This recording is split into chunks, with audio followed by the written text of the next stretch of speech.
Hello, Batman. Do you recognize my voice? Victor Zsasz. In the flesh! I'm so happy you remember me. I'll never forget you. I've got a special game planned, Batman. A game just for you. Ring, ring.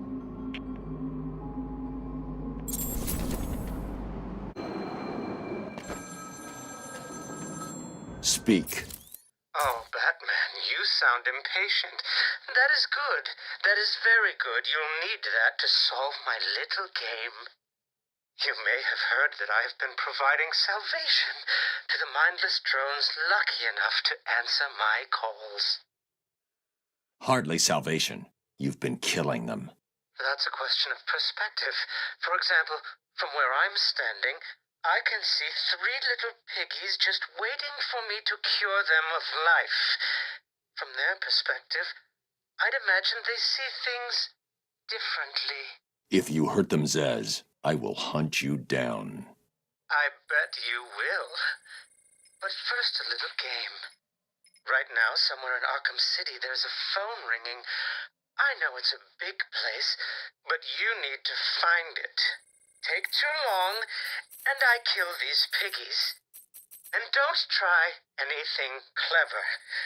I had a friend help me bounce the signal through every relay from here to Bloodhaven. You'll never find me. Now hang up that phone and start running. Ring, ring, ring, ring.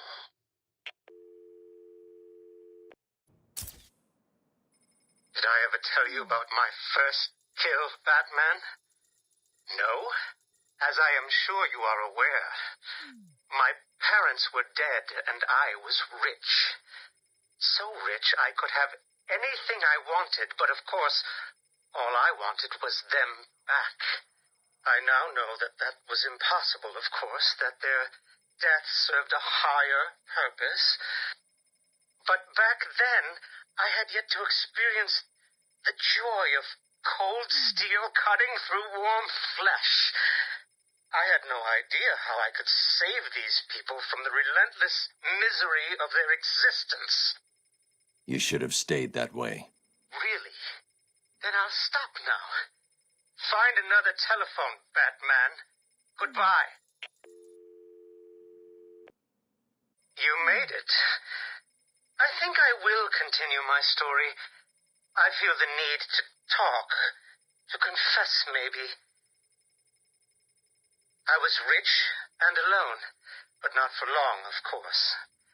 I took to gambling, or maybe it took to me. If only I had been good at it. I may not be where I am today. As my life spiraled out of control, I desperately formed a plan. A plan to win back my parents' money and be happy again. It didn't work, of course. Plans like that never do. But as I stood outside the Iceberg Lounge on that hot summer night, I remember feeling something. Hope, maybe. The Iceberg Lounge was crawling with the disgusting flesh of humanity. You could find anything there. If you had the money, of course. At the beginning, I seemed to be winning. The cards all went my way, and I found myself at the owner's table. For some reason, I thought I would win, that he would play fair. I looked around the table. I saw the people I was against. Card sharks, thugs, princes, and the disgusting midget who ran the place. One by one, they all lost or folded. The chips were piling up, and it was just him and me. They called him the Penguin, even back then. He had both eyes, of course. That little accident hadn't happened yet. And both of them were looking at me when I put down my cards. 6 of clubs. 6 of diamonds. He looked scared. He leaned forward, and I could smell the cigar stench on his breath. The 6 of spades, and finally, the 6 of hearts. I felt good. And then he started laughing. He belched out smoke, and he put his cards down on the table. Card by card, my heart sank. A 3, a 4, a 5, a 6, a damn 7! Straight flush ended me there. I was lost and thrown out into the city to die. Penniless. Can you imagine what it was like, Batman? I was numb. I'd lost everything, and I was alone, crying like a baby staggering through the streets of this city, until I found the answer that I had been looking for. I stood there on the Sprang Bridge, looking out at the sea. I felt the warm breeze on my skin, and it felt right. I looked down and imagined myself falling into the blissful arms of my mother. And then he appeared. He held out the knife and demanded my money. My money! Can you believe it? I looked into his cold, desperate eyes, and I saw something familiar. Something inevitable. I saw oblivion. I saw that we are all the same, stuck on a miserable loop that demands salvation. So I gave it to him. Can you imagine the vagrant's surprise when I grabbed his knife from his hands? It was instinctive. It was beautiful. In one movement, I sliced out his throat and gave him the gift of salvation. It happened so fast, but I felt every joyous sensation. The blood sprayed over my face, and I saw what little life was left in his eyes leave. But then it was over. I felt lost. Like it had been meaningless, that no one would acknowledge my sacrifice. And then it happened. Without realizing what I was doing, I plunged the knife into my forearm and cut deep. It was incredible. I felt my body elevate to a higher place. It had become a temple to my work.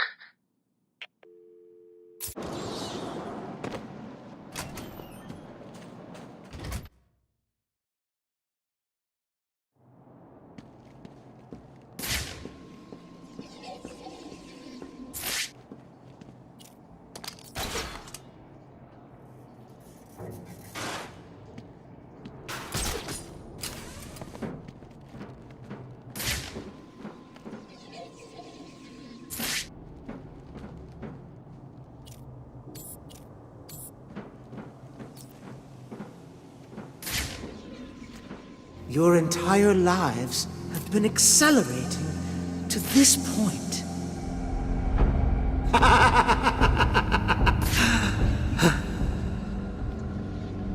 Can you feel the time approaching, little pigs?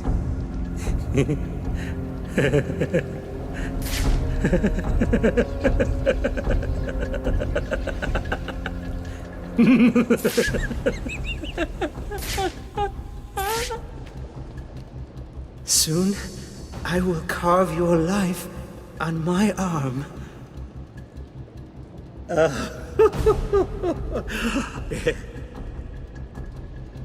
I cannot describe with mere words the joy I feel as I make that mark into my flesh.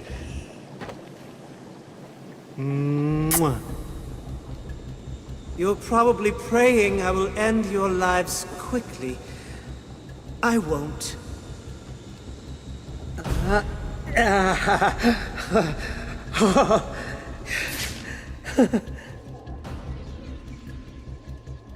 My body is a temple dedicated to your memory.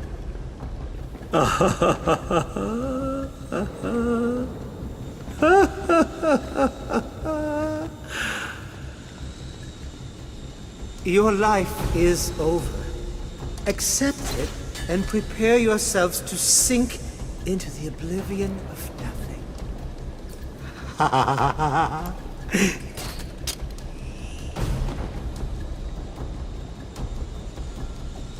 This is all too much fun, isn't it, piggies?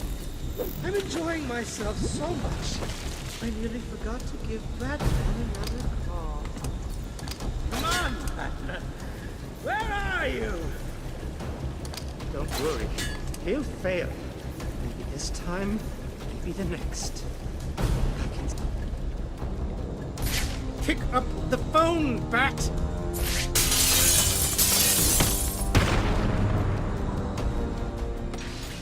This is not over. It cannot be over.